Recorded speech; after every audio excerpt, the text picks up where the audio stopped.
National citizen party জাতীয় নাগরিক পার্টির নীতি আদর্শ কি, এ বিষয়ে জনগণের কি কি বিষয় খেয়াল রাখা উচিত, তরুণ প্রজন্মের কোন কোন বিষয়টা বুঝে শুনে এখানে পা ফেলানো উচিত, এটা ক্লারিফাই করা দরকার। তো এদের নীতি আদর্শ বোঝার লিখিত দলিল কোনটা? তারা যে ঘোষণাপত্র ডিক্লেয়ার করেছে বা পাঠ করেছে, আহ্বায়ক নাহিদ ইসলাম নিজেই ঘোষণাপত্র পাঠ করেছেন। এই ঘোষণাপত্রে নানান দিক নিয়ে দীর্ঘ কথা বলার আছে, কিন্তু আমরা প্রথমে মৌলিকভাবে কিছু কথা বলবো। এদের যেমন এই নাগরিক পার্টি, এরা কি, এদের আদর্শটা কি, এদের ফিলোসফি দর্শন কি, এটা জানার বা বোঝার আগ্রহ আছে। এই জন্য আমি সংক্ষেপে কিছু কথা বলবো। দুইটা বিষয়, একটা হচ্ছে তাদের ঘোষণাপত্রের সাথে একটু রিলেট করব। ঘোষণাপত্র এটা হচ্ছে থিওরি, আর তাদের প্র্যাকটিস সোফার। থিওরি এবং প্র্যাকটিস এই দুইটা কম্বাইন করে তাদের নীতি আদর্শটা একটু ব্যাখ্যা করার চেষ্টা করব। সে ঘোষণাপত্রে নানান কিছু বলেছে, এটা ইম্পর্টেন্ট না। কাগজে কলমে অনেক কিছুই থাকে, কিন্তু বাস্তবে সেটা হয় না। যেমন জামাত ইসলামীর কথাই যদি বলি, তারা ইসলামী রাষ্ট্রের কথা বলে, একামতি দ্বীনের কথা বলে, কোরআন সুন্নাহর আইনের কথা বলে, কিন্তু কাগজে কলমে কিন্তু সেটা নেই, গঠনতন্ত্রে নেই, কিংবা নির্বাচনী ম্যানিফেস্টোতেও থাকে না। কিন্তু বাস্তবে তরবিয়তে সেটা আছে। সেই স্বপ্নই দেখে, সেই বিপ্লবের স্বপ্ন তাদের নেতাকর্মীরা দেখে, তাদেরকে ওটাই শেখানো হয়।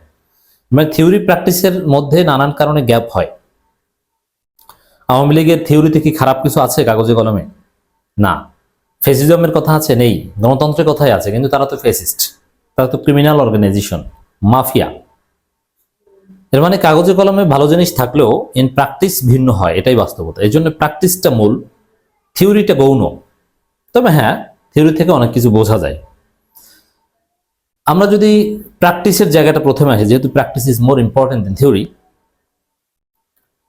এই জাতীয় নাগরিক পার্টি, এদের মূল আদর্শ হচ্ছে ক্ষমতায় আসা, পাওয়ার পলিটিক্স। এখানে অন্য কোনো আদর্শ নেই। এই জন্য ক্ষমতায় আসার প্রয়োজনে আওয়ামী লীগকে দলে দলে এই দলে ঢোকানোর প্রয়োজন হলে সেটা করবে। ক্ষমতায় আসতে সুবিধা হলে, ভোটের রাজনীতিতে জিততে সুবিধা হলে যা করা দরকার, যখন টুপি পরা দরকার তখন টুপি পরবে, যখন মন্দিরে যাওয়া দরকার তখন মন্দিরে যাবে, যখন নবী রাসূলদের কটূক্তিকারীদের বিরুদ্ধে মিছিল করা দরকার যখন মিছিল করবে, যখন চুপ থাকা দরকার তখন চুপ থাকবে।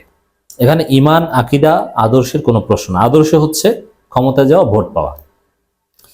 যদি এরা মনে করে যে আওয়ামী লীগকে জীবিত করে, যদিও এটা সম্ভাবনা নেই, যে আওয়ামী লীগকে জীবিত করে আওয়ামী লীগের সাথে জোট করলে ক্ষমতায় যাওয়ার সম্ভাবনা আছে, তাহলে সেটা তারা করবে। বিএনপির সাথে জোট করলে লাভ হলে তারা সেটা করবে, জামাতের সাথে জোট করলে লাভ হলে সেটা করবে।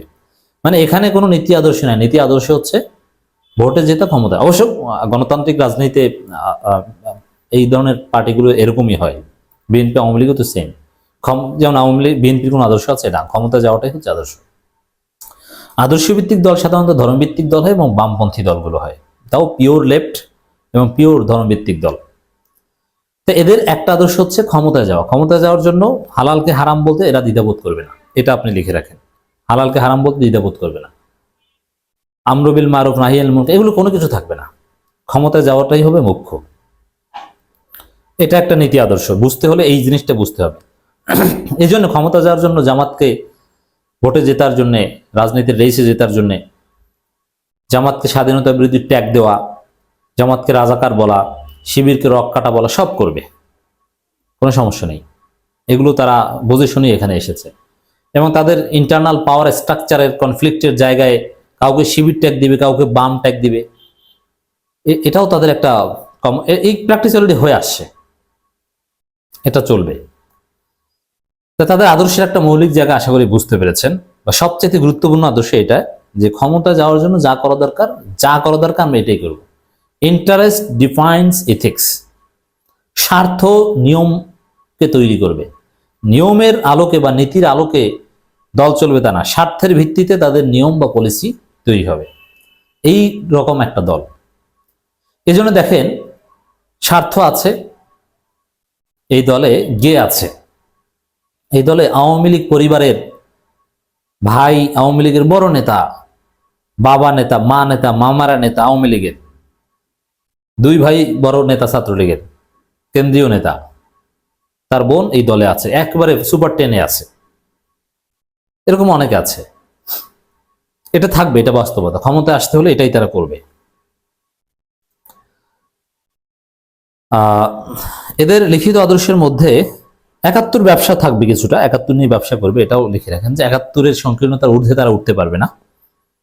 তাদের একটা আদর্শ হবে 71 নিয়ে তারা রাজনীতি করবে, 71, 24 এগুলো অ্যালাইনমেন্ট করে তারা ধারণ করবে, মানে হিস্ট্রিক্যাল লেগেসি নিয়ে কথা বলবে। আর একটা আদর্শ ট্যাগিং এর রাজনীতি চলবে, ওই যে ভারতপন্থী পাকিস্তানপন্থী, ভারতপন্থী এটা তো কমন, কিন্তু পাকিস্তানপন্থী ট্যাগটাও দিয়ে দিয়েছে, এটাও তারা করবে। তবে একটা ভালো দিক হচ্ছে সেকেন্ড রিপাবলিকের কথা বলছে, এই জায়গাটা একটা অ্যাপ্রিসিয়েট করা জায়গা, যে গণপরিষদ নির্বাচনের মাধ্যমে নতুন সংবিধান গ্রহণ করতে হবে, যার মধ্য দিয়ে আমরা একটা second Republic, this is excellent. এবং এই সেকেন্ড রিপাবলিক তারা কিভাবে করবে, এটা নিয়েই তাদের রাজনীতি আবর্তিত হবে। এটা কি ডক্টর ইউনূসের মাধ্যমে করাবে? তারা বলবে ডক্টর ইউনূসকে করার, কিন্তু যদি সেটা না হয় তাহলে তারা নির্বাচনের মাধ্যমে, তখন তার গণপরিষদ নির্বাচনের কথা আসবে না। তারা ক্ষমতায় আসতে সেকেন্ড রিপাবলিক বলতে যা বোঝায়, এই সংবিধান বাতিল করে নতুন সংবিধান, এইটা তারা করবে বা ইত্যাদিতে, এরকম নানান প্রতিশ্রুতি থাকবে। তো এই দিকটা একটা ভালো দিক। তাছাড়া তাদের আদর্শ বলতে কিছু নেই। তবে ওই যে কিছু মানে পুরনো রাজনৈতিক পুরনো দলের মতোই, বিএনপি বা অন্য দল যা তা, এখানে নতুন কোনো বন্দোবস্ত নেই, জাস্ট মানুষগুলো নতুন, ইয়াং, এছাড়া আর কিছু আমি এখানে দেখি না। এখানে বিভাজিত করা যাবে না বলছে, বাংলাদেশকে বিভাজিত করা যাবে না, তাদের ঘোষণাপত্রে আছে, কিন্তু বিভাজন অলরেডি হয়ে গিয়েছে। এখানে ধর্মীয় মূল্যবোধ বা এগুলোর ঊর্ধ্বে কলকাতা ভিত্তিক, দেখেন বাংলাদেশে রাজনীতি করতে হলে মুসলিম মূল্যবোধ, মুসলিম মানুষ, এই জিনিসগুলো ধারণ করতে হবে। বিএনপি কিন্তু এভাবে এগিয়েছে, কিন্তু না, তারা ওই মোমবাতি প্রজ্বলন ধরেছে, মানে ওই টাইপের জিনিস তাদের মধ্যে দেখবেন। আশা করি এই দলের নীতি আদর্শ সংক্ষেপে বোঝাতে পেরেছে।